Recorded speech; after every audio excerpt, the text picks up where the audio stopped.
I'll just give you a small recap of the last lecture.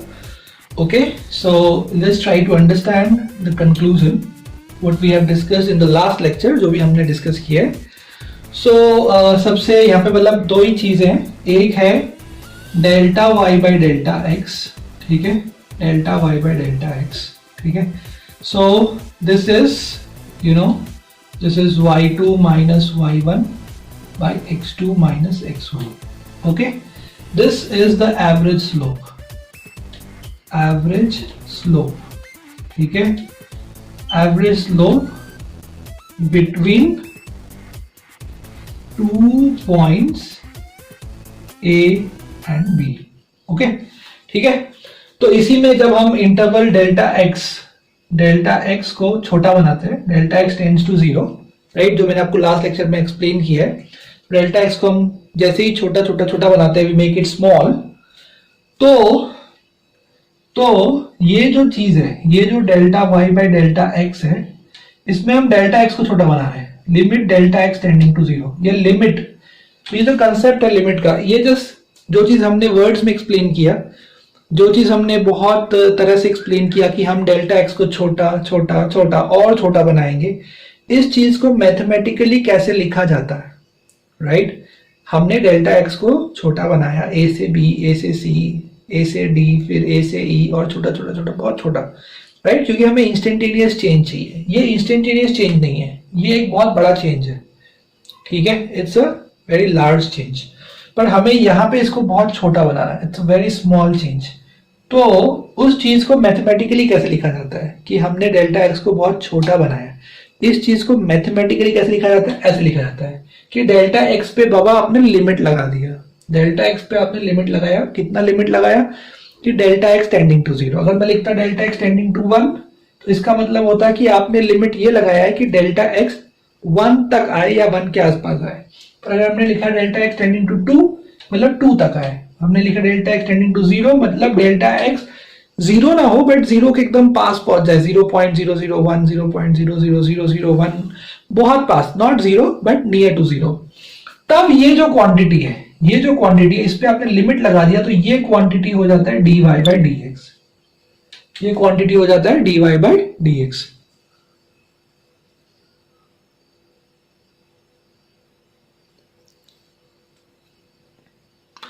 Okay, जिसको हम लोग कहते हैं इंस्टेंटेनियस स्लोप, जिसको हम लोग क्या कहते हैं, इंस्टेंटेनियस स्लोप कहते हैं.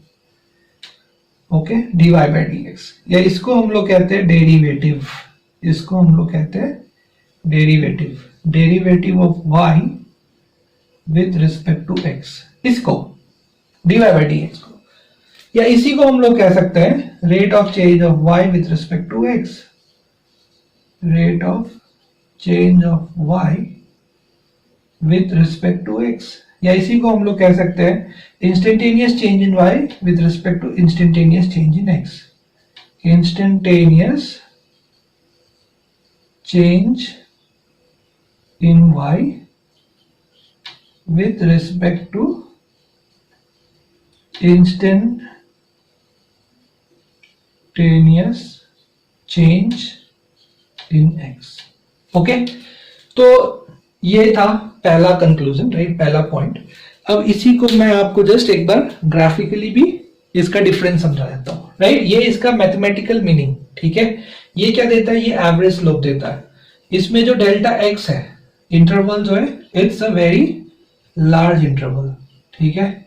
ओके, तो मैं आपको एक और एग्जांपल दे सकता हूँ जस्ट समझाने के लिए. जैसे मानिए कि एकदम सिंपल सा एग्जांपल लेते हैं कि मैं यहां से पुणे जा रहा हूं, ठीक है. I am going from Baramati to Pune. Okay, एकदम ध्यान से सुनिए, आराम से सुनिए. तो बारामती से पुणे का जो डिस्टेंस है इट्स 100 किलोमीटर, ठीक है, दिस इज 100 किलोमीटर. और मान लो कि मुझे यहां से बारामती जाने में इट टुक मी 2 hours. तो टोटल डिस्टेंस कितना हो गया, आई राइट इट डाउन हियर. तो this is Baramati, this is Pune, ठीक है. बारामती से पुणे गए, टोटल डिस्टेंस है 100 kilometre. So total distance is 100 kilometre, और जो टोटल टाइम लगा 2 hours, ठीक है. ओके, तो अब अगर I started at 8 AM 8 AM and I reached Pune at 10 AM. 2 घंटे लगे ना, 10 AM. तो अगर आपसे कोई पूछे कि इस 8 to 10 AM में जो एवरेज स्पीड था वो कितना था, एवरेज स्पीड, तो आप बोलोगे कि एवरेज स्पीड कितना था, तो आप बोलोगे एवरेज स्पीड हो गया total distance by total time, यानी 100/2, यानी 50 किलोमीटर पर आवर. ठीक है, आप बोल दोगे वेरी सिंपल. तो this is something like average slope, average speed. ठीक है, मतलब average, this is average over a large interval. 8 to 10 AM it's a large interval. 2 घंटे के इंटरवल में एवरेज क्या था, तो आपने क्या किया, आपने किया total distance travelled by total time. ठीक है, जैसे ये total change in y by total change in x. So total distance travelled by total time taken 50 kilometre per hour. अगर कोई आपसे पूछे कि मुझे ये बताओ कि 8:45 AM पे क्या स्पीड था, एग्जैक्टली 8:45 AM पे, मतलब यहां से 45 मिनट्स आगे, तो अब वो आपसे एवरेज नहीं पूछ रहा है, अब वो आपसे एक पर्टिकुलर इंस्टेंट पे स्पीड पूछ रहा है, एक पर्टिकुलर इंस्टेंट पे, जिसको हम लोग कह सकते हैं इंस्टेंटेनियस स्पीड. तो डिफरेंस है, this is difference, right. This is average speed. तो एवरेज स्पीड कितना है, average speed is total distance travelled by total time taken, that's 50 kilometre per hour. It's okay, ठीक है, सिंपल. बट अगर कोई आपसे पूछ रहा है कि एग्जैक्टली 8:45 AM पे उसका स्पीड कितना था, तो that may or may not be equal to 50 kilometer per hour. The speed at 8:45 AM may or may not be equal to 50 kilometer per hour. It can be anything. अगर उस वक्त बस बहुत तेज चल रही थी तो it could be even 100 kilometer per hour. उस वक्त अगर बस रुक गई थी कहीं पे, it could even be 0 kilometer per hour. Right? It can be anything. So that is instantaneous speed. What is that? That is instantaneous speed. तो instantaneous और average में डिफरेंस क्या है, यहां पे आपको एग्जैक्टली 8:45 पे पूछा गया है. तो 8:45 और 8:46, राइट, आपने अगर ये इंटरवल ले लिया 1 मिनट का, तो इस 1 मिनट में बस ने कितना ट्रैवल किया, डिवाइड बाय 1 मिनट करोगे तो आपको इंस्टेंटेनियस स्पीड मिल जाएगा ऑलमोस्ट. या आप 1 सेकेंड का इंटरवल ले लो, तो इंटरवल कितना छोटा करना है, वो जितना छोटा करते होगे वो उतना अच्छा एग्जैक्ट वैल्यू आ जाएगा इंस्टेंटेनियस स्पीड का. किसका, इंस्टेंटेनियस स्पीड का. अगर आपने यहाँ पे राइट टाइम का, क्योंकि यहाँ पे it is distance travelled, it is distance travelled by time की बात चल रही है. This is delta y by delta x, but यहाँ पे हम बात करें डिस्टेंस ट्रैवल्ड बाय टाइम. ठीक है, जो हम लोग अभी और डिस्कस करने वाले. तो मैं बस आपको अभी ये समझा रहा हूँ, अभी जो पॉइंट ये समझा रहा हूँ मैं आपको कि एवरेज का मतलब क्या है, इंस्टेंटेनियस मतलब क्या है. एवरेज में जो इंटरवल होता है, वो इंटरवल चाहे टाइम इंटरवल हो या एक्स का इंटरवल हो, जो भी वेरिएबल जो भी हो सकता है, कोई भी वेरिएबल हो सकता है. ठीक है, वो जो इंटरवल है, वो अगर इंटरवल, वो लेंथ, वो ड्यूरेशन अगर वो बहुत बड़ा है, तो that is going to give us average change, right. Total change in y by total change in x will give us average rate of change of y with respect to x.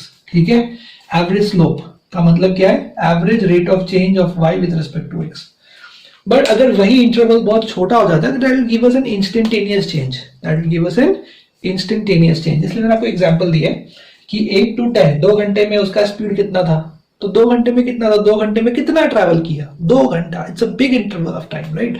2 घंटे में उसने कितना travel किया bye 2 घंटा. लेकिन यहाँ पे बात चल रही है एग्जैक्टली 8:45 पे उसका स्पीड कितना था.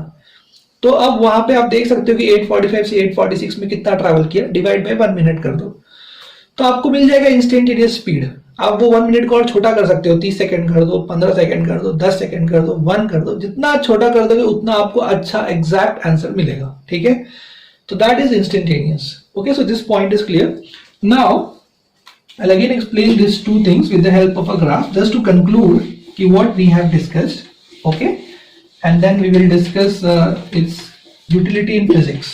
Okay, तो अब मैं आपको यही चीज एक बार फिर से ग्राफ से समझा देता हूँ कि जब भी हमारे पास कोई फंक्शन है, जैसे हमारे पास फंक्शन है y is equal to f of x, यानी y is dependent on x. ठीक है, तो हम लोग ग्राफ बना सकते हैं. We can make a graph, we can plot a graph y as a function of x. कुछ भी ग्राफ बन सकता है, that depends on the function, right, कि कौन सा फंक्शन है. साइन फंक्शन है, अलग ग्राफ बनेगा. कॉस फंक्शन है, अलग ग्राफ बनेगा. टैन है, अलग बनेगा. एक्सपोनेंशियल है, अलग बनेगा. जैसा फंक्शन है उसके हिसाब से अलग अलग ग्राफ बनते जाएंगे. ठीक है, तो मान लो कि ये जो है यहाँ पे ग्राफ है y वर्सेस x का, ठीक है।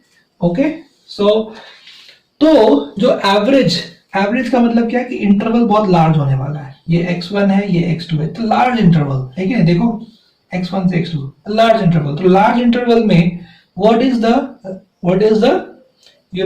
the change in y with respect to change in x? So change in x इतना है और change in y कितना है, ये y1 है, ये y2 है। So this is the change in y, right? This y2 minus y1 is the change in y, and x2 minus x1 is the change in x, right? So y2 minus y1 by x2 minus x1, that's delta y by delta x. पर अगर हम ध्यान से देखिए उसको, तो that is also equal to this theta. So tan theta, that is also equal to tan theta, because tan theta will be opposite by adjacent. Opposite is y2 minus y1 and this is adjacent.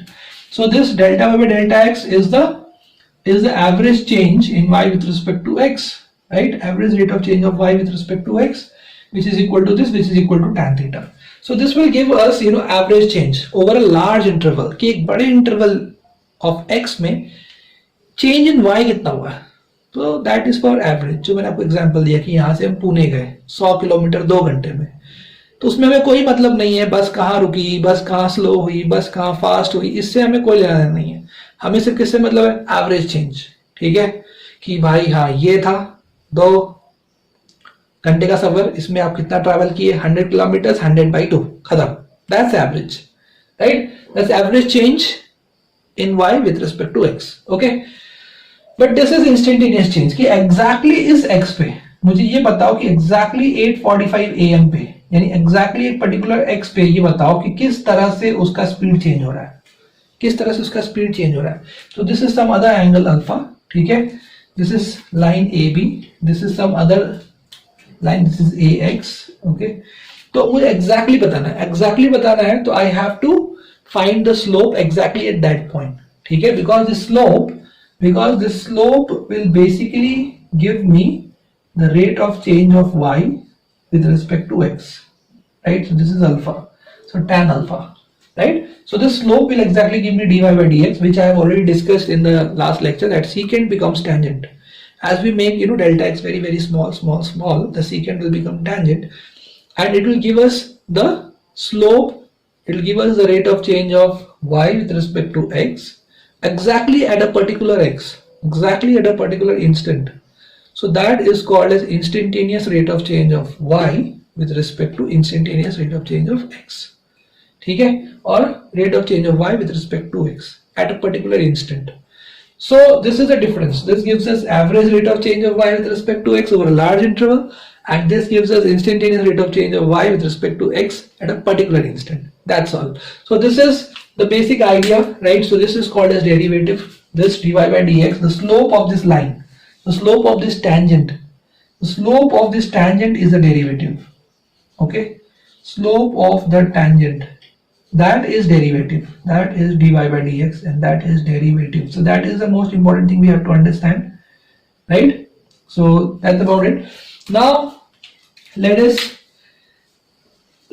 now understand some rules of derivatives, ठीक है, and we have to memorize some formulae. That's all, ठीक है. This is a very large chapter in mathematics.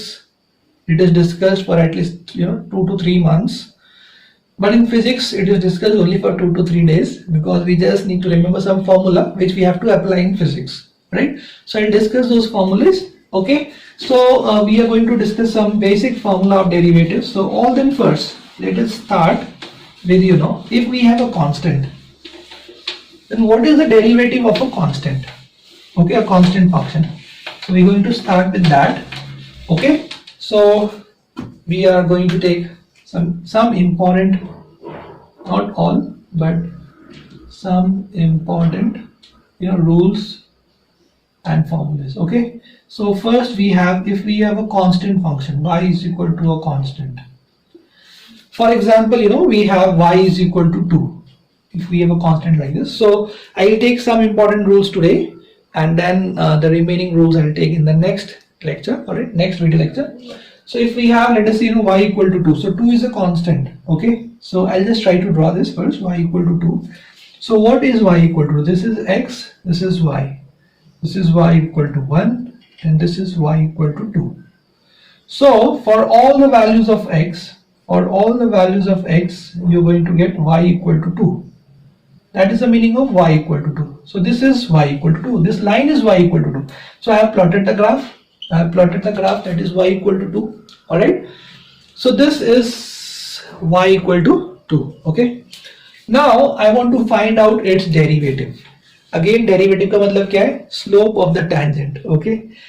So if I want to find, if I draw a tangent to this line at any point, let us say x1, x2, x3, मैं कहीं भी इसको tangent draw करूं, this tangent, हर जगह पे वो tangent parallel होगा. हर जगह पे tangent क्या होगा? Parallel to the line. Because एक straight line का tangent straight line के parallel होगा. Straight line है ना? y equal to is a straight line. तो उस स्ट्रेट लाइन का जो टैंजेंट होगा किसी भी पॉइंट पे उसको पैरेलल होगा, राइट. तो ये सारे जो टैंजेंट्स बन रहे हैं वो इस तरह से बन रहे हैं, देखो इस तरह से, राइट. तो इन टैंजेंट्स का जो एंगल बन रहा है एक्स एक्सिस के साथ वो एंगल 0 है. वो एंगल कितना है? 0, राइट. तो इसका जो स्लोप होगा यानी dy बाई डी एक्स होगा इस कांस्टेंट का, वो होगा tan 0 यानी 0. ठीक है. तो मैं आपको फिर से एक बार बता देता हूँ, याद दिला देता हूँ कि आपको ये ध्यान रखना है कि dy by D x at any x equal to x naught, मैंने डिस्कस किया था लास्ट लेक्चर में, is equal to tan theta. ठीक है. Where theta is equal to theta naught, जो भी उस वक्त एंगल होगा थीटा, राइट. तो ये आपको ध्यान रखना है. Slope of this curve y versus x at x is equal to x naught, dy by dx at x is equal to x naught. ठीक है. slope, this is basically slope of the tangent and that is the derivative, right. हमने बार-बार ये चीज समझा है. dy by dx is equal to tan theta is equal to slope, dy by dx is equal to tan theta is equal to slope, dy by dx is equal to tan theta is equal to slope, dy by dx is equal to tan theta is equal to slope, dy by dx is equal to tan theta is equal to slope. इसको आप याद कर लो, यही है सबसे important चीज. ठीक है. तो dy by dx is equal to tan theta is equal to slope of the tangent.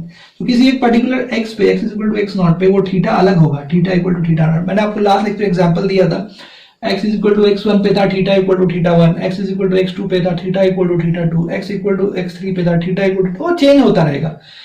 और वो चेंज हो ऐसा कोई जरूरी नहीं, जैसे यहाँ पे चेंज नहीं हो रहा है, यहाँ पे हर बार थीटा इक्वल टू 0 आने वाला है, बिकॉज ये जो टैंजेंट है, this tangent is parallel to x axis. तो एंगल हमें लेना है टैंजेंट और एक्स एक्सिस के बीच का. बट अगर टैंजेंट ही एक्स एक्सिस के पैरेलल हो जाए, राइट, तो इन दोनों के बीच का एंगल कितना होगा? इन दोनों के बीच का एंगल 0 होगा. तो यहाँ पे आप देख सकते हो थीटा 0 है, थीटा 0 है, थीटा 0, हर जगह थीटा 0 है. तो यहाँ पे अगर थीटा 0 है तो स्लोप क्या होगा? dy by D x, derivative होगा tan 0, और tan 0 0 होता है, मतलब एक कांस्टेंट का डेरिवेटिव 0 होता है. ठीक है, ये याद रखो. तो y इक्वल टू अगर कांस्टेंट है तो dy बाई डी एक्स 0 होगा, यानी एक कांस्टेंट का डेरिवेटिव 0 होगा. ठीक है. तो आपको यहाँ पे जो सबसे इंपॉर्टेंट चीज ये है कि अगर कोई कांस्टेंट इस तरह से अकेला है, ठीक है, अकेला है मतलब उसके साथ कोई मल्टीप्लाई नहीं है, कोई डिवाइड नहीं है, कुछ नहीं, सिंगल कांस्टेंट है, तो सिंगल जो कांस्टेंट है उसका डेरिवेटिव हमेशा 0 होता है. ठीक है. The derivative of a constant is 0.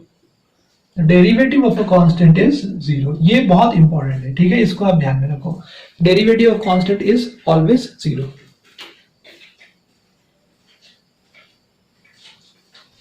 Okay, so this is the first point. So just understand this, remember this. And जो मैंने आपको ये बताया dy by D x is equal to tan theta is equal to slope, वो सबसे important चीज है. वही कंक्लूजन है. लास्ट लेक्चर का कंक्लूजन ही वही है कि dy by D x is equal to tan theta is equal to slope. और आप चाहो तो जैसे मैंने बोला वैसे आप भी 10 बार बोल लो उसको, dy by D x is equal to tan theta is equal to slope, dy by D x is equal to tan theta is equal to slope. इसको याद कर लो तो आपको एकदम क्लियर हो जाएगा. ठीक है. dy बाई डी एक्स मतलब डेरिवेटिव, y और x, तो dy बाई डी एक्स मतलब y वर्सेस x ग्राफ का स्लोप. तो अब हम लोग यहाँ पे एक और चीज डिस्कस कर लेते हैं. ठीक है, एक और चीज मैं आपको बताता हूँ, फिर हम लोग रूल नंबर 2 पे आएंगे. कि आप ये चीज देखो, अगर आपके पास ये ग्राफ है, y वर्सेस x का ग्राफ है, तो इसका स्लोप क्या होगा? इसका स्लोप होगा इस टेंजेंट का स्लोप तो इसका स्लोप होगा dy by D x equal to tan theta. ठीक है, ओके, ठीक है, dy by D x derivative of y with respect to x। अगर मान लो ये ग्राफ ऐसा होता, राइट, यहाँ पे कुछ होता w, यहाँ पे कुछ होता z, ऐसा कुछ ग्राफ होता। ये वेरिएबल्स है ना, ये y क्या है, वेरिएबल है, x क्या है, वेरिएबल है, वैसे ये w और z क्या है, ये वेरिएबल्स हैं, ऑलराइट। तो इस ग्राफ में अगर माना ऐसा कुछ ग्राफ बन जाता, राइट, और ये होता टैंजेंट, ये होता कुछ जैसे ये थीटा है, ये होता कुछ अल्फा, तो अब वही चीज आपके लिए इसके लिए भी लिख लेते। कैसे लिखते, आप बोलते इस ग्राफ का स्लोप, ये ग्राफ है, जैसे वो एक ग्राफ है वैसे ये एक ग्राफ है, क्या इसमें कोई बड़ी बात नहीं है, राइट। जैसे वो एक ग्राफ है y वर्सेस x, वैसे ये एक ग्राफ है w वर्सेस z, ठीक है। This is y versus x का graph and this is w versus z का ग्राफ, ठीक है। जैसे यहाँ का slope dy by D x है, वैसे यहाँ का स्लोप क्या होगा, बताओ, बताना पड़ेगा, बताओ क्या होगा। जैसे इसका स्लोप है dy बाई डी एक्स, क्योंकि ये y वर्सेस x ग्राफ है, ये w वर्सेस z ग्राफ, इसका स्लोप क्या होगा, बोलो, सोचो। तो इसका स्लोप होगा dw by d z, dw by d z, ठीक है। मतलब ये क्या है, मतलब ये है derivative of w with respect to z, ये क्या है, ये है derivative of y with respect to x। तो उस ग्राफ का slope dy by D x, इस ग्राफ का slope dw by d Z, और जैसे वो tan थीटा वैसे ये tan अल्फा, दैट्स ऑल। आप कैसे भी कोई ग्राफ ले लो, ठीक है। चलो मैं आपको और एग्जांपल देता हूँ। अभी ये था y versus w versus z, अब हम लोग कुछ फिजिक्स के एग्जांपल लेते हैं, ठीक है, तो आपको और ज्यादा समझ में आएगा। आप इसको भी, आप हर चीज नोट करते जाओ, ठीक है। आप जितना नोट डाउन करोगे, लिखोगे, आपको वो चीजें उतनी क्लियर हो जाएंगी, ओके, ठीक है। तो और एक एग्जांपल है, जैसे फिजिक्स में अभी जब अपने पास st ग्राफ होगा, st ग्राफ, तो st ग्राफ लिया मैंने, s क्या है, s है डिस्प्लेसमेंट, s क्या है, डिस्प्लेसमेंट है, और t क्या है, टाइम। तो this is a displacement time graph, this is a displacement time graph. तो मान लो कि ऐसा कोई ग्राफ बना हुआ है, तो अगर आपने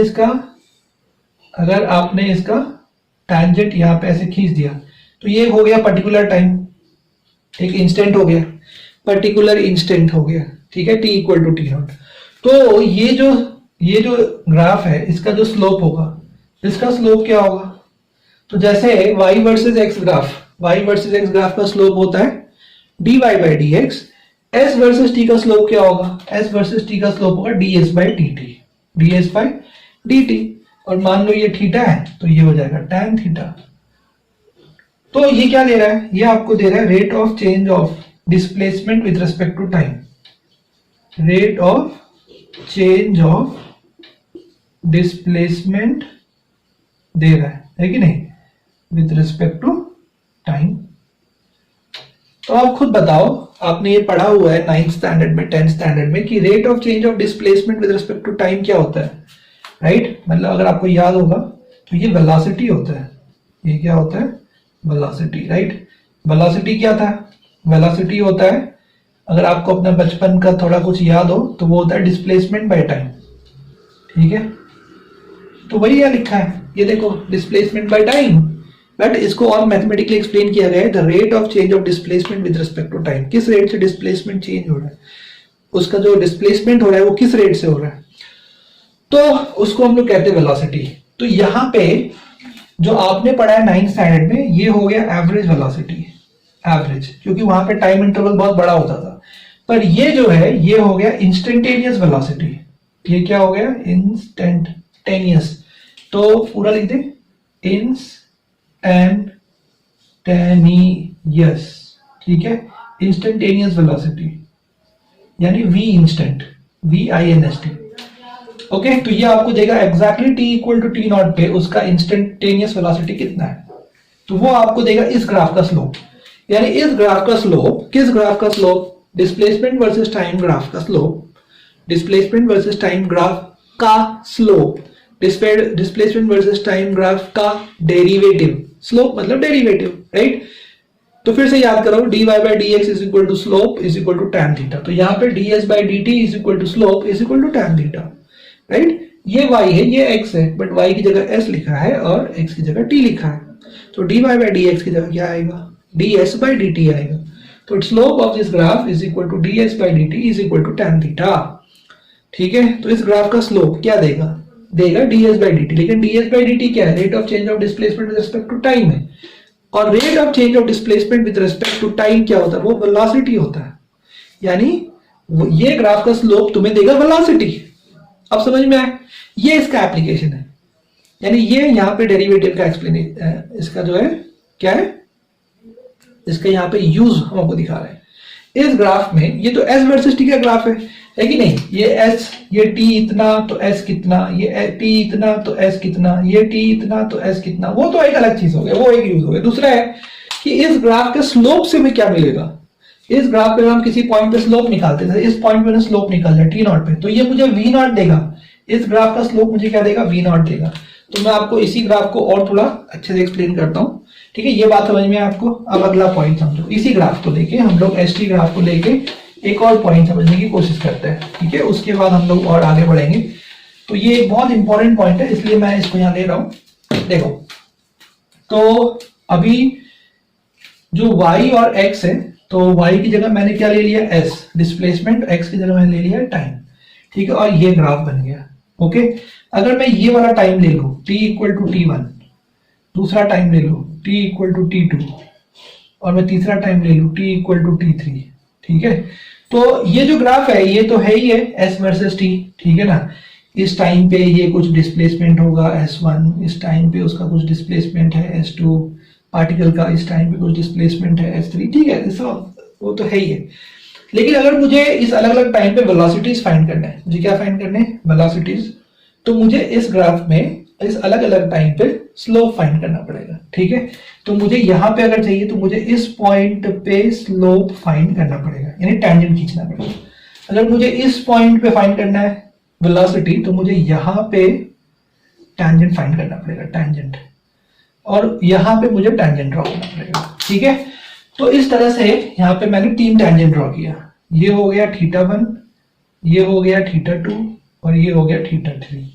तो जैसा ये मैंने पहले भी डिस्कस किया था, तो आप कह सकते हो यहाँ पे कि eight t equal to t1 क्या होगा। तो t1 पे बात करते हैं। At t equal to t1, right, मुझे मिलेगा v1 यानी वेलोसिटी। वो क्या होगा, वो होगा ds बाई dt, यानी slope of this graph, displacement versus time graph, at t equal to t1 equal to tan θ1। ठीक है, तो dy बाई dx इधर आएगा ds बाई dt, क्योंकि वेरिएबल्स चेंज हो गए। और किस इंस्टेंट पे, t इक्वल टू t1 पे क्या देगा आपको, tan θ1, मतलब क्या देगा आपको, स्लोप देगा, right. dy by dx is equal to tan θ is equal to slope, तो dy by dx is ds by dt is equal to tan θ is equal to slope, at t equal to t1 tan θ1 is equal to slope, जो कि मुझे क्या देगा, velocity v1 देगा। क्यों, क्योंकि rate of change of displacement velocity होता है, और इस पर्टिकुलर टाइम पे जो वेलोसिटी मुझे मिलेगा उसको मैं v1 कह रहा हूं। अब आते हैं at t equal to t2। ठीक है, t इक्वल टू t2 पे क्या होगा, t इक्वल टू t2 पे मुझे मिलेगा वेलोसिटी v2। वो क्या होगा, वो होगा rate of change of displacement with respect to time, ds by dt, rate of change of displacement, right. हम डेरिवेटिव पढ़ रहे हैं ना, हम change in something with respect to change in something पढ़ रहे हैं। तो rate of change of displacement with respect to time at t equal to t2 is equal to tan θ2 is equal to slope. तो मैंने बोला आपको याद कर लो, dy by dx is equal to tan θ is equal to slope. कितनी बार बोला है कि नहीं मैंने, क्योंकि ये सबसे इंपॉर्टेंट, इसमें बार बार बोल रहा हूं, तुम भी बोलो। ठीक है, ठीक है, प्रेमा नहीं बोला। ओके, तो ds by dt is equal to tan θ is equal to slope. लेकिन टाइम क्या है यहाँ पे, टाइम है t is equal to t2, एक पर्टिकुलर टाइम इंस्टेंट पे। तो उस पर्टिकुलर टाइम इंस्टेंट पे मुझे इसका स्लोप क्या देगा, वेलोसिटी देगा v2। फिर वैसे ही हम कर सकते हैं t इक्वल टू t3 पे। ठीक है, तो आपको वो क्या देगा, v3 देगा। तो वैसे ही at t equal to t3 क्या मिलेगा मुझे मिलेगा v3 is equal to ds by dt at t equal to t3 is equal to tan θ3 is equal to slope. तो देखो ये ग्राफ कौन सा है, ये ग्राफ है s वर्सेस t। लेकिन इस s वर्सेस t के ग्राफ से मैं अलग अलग इंस्टेंट पे वेलोसिटी निकाल सकता हूं, इस ग्राफ से मैं वेलोसिटी निकाल सकता हूं। कितनी बड़ी बात है कि नहीं। तो यहां पे आप देख रहे हैं कि ये जो मैथमेटिक्स का कॉन्सेप्ट है, ये डेरिवेटिव का कॉन्सेप्ट है, इसका यूज देख रहे हैं आप। क्योंकि अभी तक आप सोच रहे हो सर इसका यूज क्या है फिजिक्स में, आप बताते रहो इतना, rate of change of Y with respect to X, rate of change of Y with respect to X, बार बार बता रहे हो आप, लेकिन इसका यूज क्या है? इसका यूज ये है, वो वाई को हटा दो एस से, एक्स को हटा दो टी से, डिस्प्लेसमेंट वर्सेस टाइम ग्राफ हो गया, और यहाँ पे जो स्लोप है वो ds बाई dt यानी rate of change of displacement with respect to time है, और वो मुझे दे रहा है वेलोसिटी। मतलब मैं इस ग्राफ से किसी भी इंस्टेंट पे, ये इनफाइनाइट इंस्टेंट्स है, यहाँ पे इनफाइनाइट टाइम इंस्टेंट है, मैं किसी भी टाइम इंस्टेंट पे वेलोसिटी निकाल सकता हूँ। ग्राफ एस वर्सेस टी है बट मैं निकाल सकता हूँ वेलोसिटी। तो ये इसका एप्लीकेशन हुआ या नहीं हुआ? ऑफ कोर्स हुआ। तो एक एग्जांपल था आपको समझाने के लिए, ठीक है। और फिर मैं इस v1 v2 v3 को लेके एक दूसरा ग्राफ प्लॉट कर सकता हूँ v वर्सेस t। अगर आप मुझे इन वैल्यूज को लेके v वर्सेस t प्लॉट करना है मैं वो भी कर सकता हूँ, क्योंकि मुझे पता है t equal to t1, t equal to t2 और t3 पे वेलोसिटीज क्या है v1 v2 v3। तो मैं इन वैल्यूज को लेकर I can plot a graph, right, I can plot a graph, तो मुझे ग्राफ मिल जाएगा। मतलब s वर्सेस t के ग्राफ से मैं v वर्सेस t प्लॉट कर सकता हूँ। Isn't that amazing? है कि नहीं? Is that amazing or not? अगर आपको अमेजिंग लगा हो जरूर कमेंट बॉक्स में टाइप करिएगा yes it was amazing, yes, मतलब मैं समझूंगा आपको समझ में आया। So you must type that it was amazing, right? What was amazing? S versus T के ग्राफ से हम V versus T का ग्राफ प्लॉट कर सकते हैं, that's really amazing, alright? So ये पॉइंट समझना बहुत जरूरी है। ऐसा ही फिजिक्स में हम लोग ले सकते हैं एक और एग्जांपल कि V वर्सेस T का ग्राफ क्या देगा, तो वो भी मैं आपको एक थोड़ा सा यहाँ बता देता हूँ, ठीक है। आप इसको जरूर नोट डाउन करिएगा, right, note down all this things very nicely, ठीक है। तो एक दूसरा एग्जांपल मैं देता हूँ यहाँ पे, वो है v वर्सेस t का ग्राफ। तो ये वेलोसिटी वर्सेस टाइम का, मान लो वेलोसिटी वर्सेस टाइम का ग्राफ कुछ ऐसा है, ठीक है। अब यहाँ पे अलग अलग इंस्टेंट्स आप ले लो, t1 ले लो, t2 ले लो, t3 ले लो, ठीक है।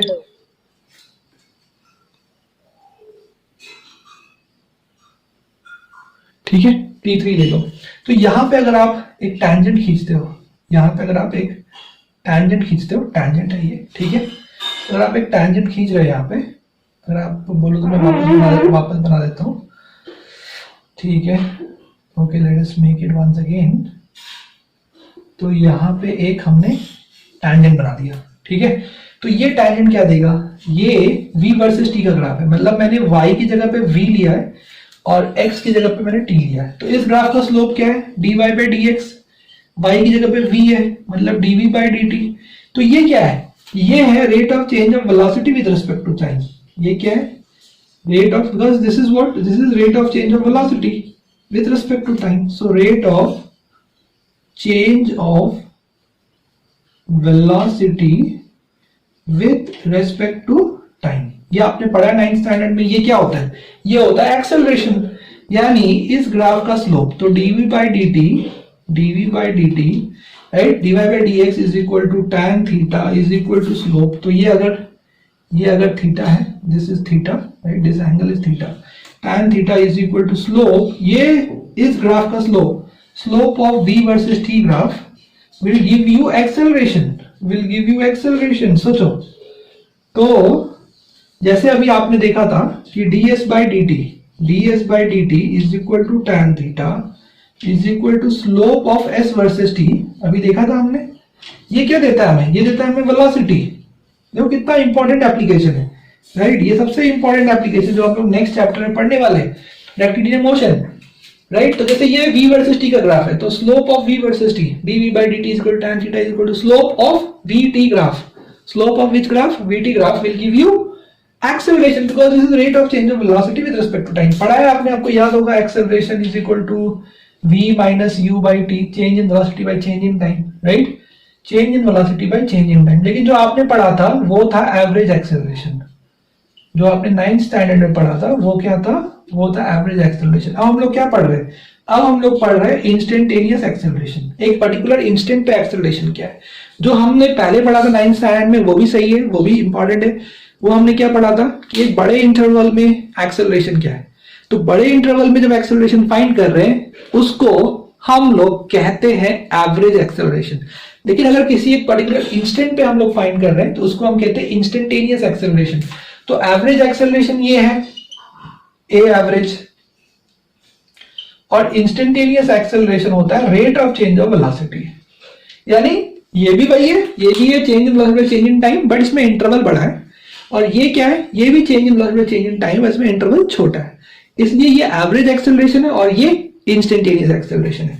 ठीक है, तो आपको समझ में आया होगा, राइट। दो बातें, तो पहले जब हमने डिस्कस किया था एस वर्सेस टी का ग्राफ, उसका slope tan theta is equal to slope of s versus t, वो हमें देता है वेलोसिटी। कौन सा वेलोसिटी?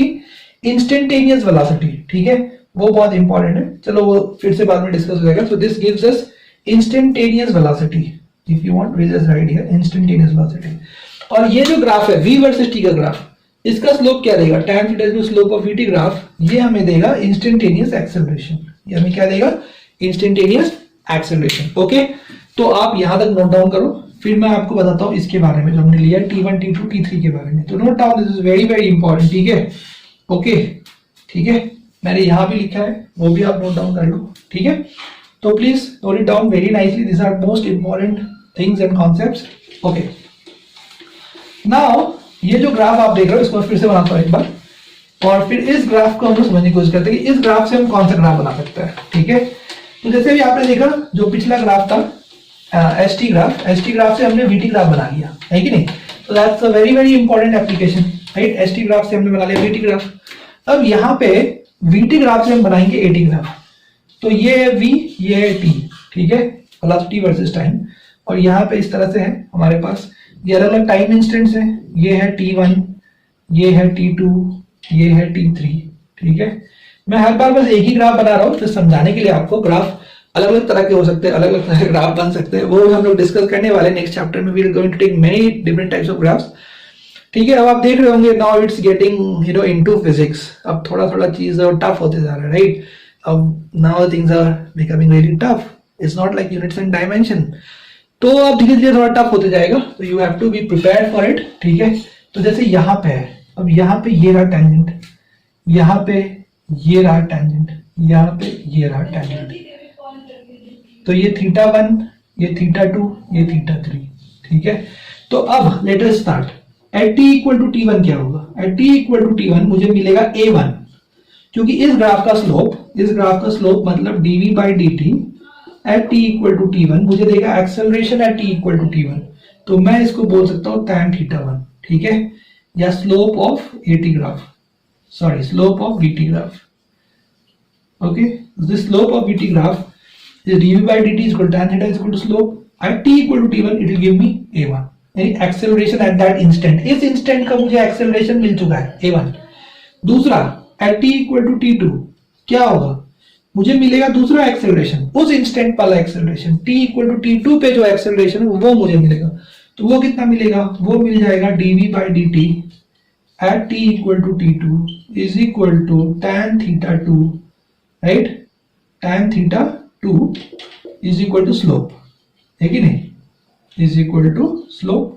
फिर वैसे ही at t equal to t3 मुझे क्या मिलेगा? t equal to t3 मुझे a3 मिलेगा, उस पॉइंट पे एक्सेलरेशन। मतलब मैं ये सारे इनफाइनाइट यहाँ पे टाइम इंस्टेंट्स है, यहाँ पे सिर्फ ये 3 टाइम इंस्टेंट्स थोड़ी ना है, कितने टाइम इंस्टेंट्स है यहाँ पे? इनफाइनाइट टाइम इंस्टेंट्स है। और इन सब टाइम इंस्टेंट्स पे हम लोग क्या कर सकते हैं? हम लोग इस हर टाइम इंस्टेंट्स पे हम लोग स्लोप फाइंड कर सकते हैं, और वो स्लोप हमें एक्सेलरेशन देगा। वो हर टाइम इंस्टेंट पे हम स्लोप फाइंड कर सकते हैं, स्लोप मतलब tan थीटा, और वो हमें देगा dv by dt, यानी वो हमें देगा एक्सेलरेशन। मतलब vt ग्राफ से हम हर पॉइंट पे एक्सेलरेशन फाइंड कर सकते हैं। और एक बार हमने हर पॉइंट पे एक्सेलरेशन फाइंड कर लिया, एक बार हमने हर पॉइंट पे एक्सेलरेशन फाइंड कर लिया, तो फिर हम एक्सेलरेशन वर्सेस टाइम का ग्राफ बना सकते हैं। तो फिर हम क्या बना सकते हैं? तो फिर हम लोग एक्सेलरेशन वर्सेस टाइम का ग्राफ बना सकते हैं कि ये t1, ये t2, ये t3, ये यहाँ पे a1, ये यहाँ पे a2, ये यहाँ पे a3, हम ये ग्राफ बना सकते हैं। तो this is the purpose of this. ठीक है, तो आपको समझ में आ रहा होगा कि डेरिवेटिव का बहुत ज्यादा यूज है, it's so useful, right. We can take many more examples, लेकिन वो आगे आगे चैप्टर्स में आने वाले हैं। तो for now just try to understand this. और आज हमने रूल नंबर 1 डिस्कस किया है, ठीक है, and in the next lecture we will discuss other rules. So there are some more rules are there. So today we have discussed only rule number 1, and we have discussed the importance of derivatives in physics. We have taken the example of ST graph कि ST graph से कैसे हम लोग velocity find कर सकते हैं, और कैसे हम लोग वीटी ग्राफ बना सकते हैं, and we have taken the example of VT graph कि वीटी ग्राफ से हम लोग कैसे एक्सेलरेशन फाइंड कर सकते हैं और कैसे हम लोग एटी ग्राफ प्लॉट कर सकते हैं, राइट। So we have taken these things, these are very very important things. Students इसको बहुत अच्छे से पढ़ो, ध्यान से पढ़ो, 10 बार पढ़ो, 20 बार पढ़ो, लेक्चर बार बार देखो, समझने की कोशिश करो, ठीक है। Alright, you have to understand this because this are the basic concepts of the next chapter. Okay guys, till then let's have a break. अगर आपको ये इसका यूज अच्छा लगा हो तो प्लीज टाइप अमेजिंग, ठीक है। यस वी हैव अंडरस्टूड, तो मैं समझूंगा आपको समझ में आ गया। तो जस्ट type yes, the use of derivative is amazing. Okay, till then bye.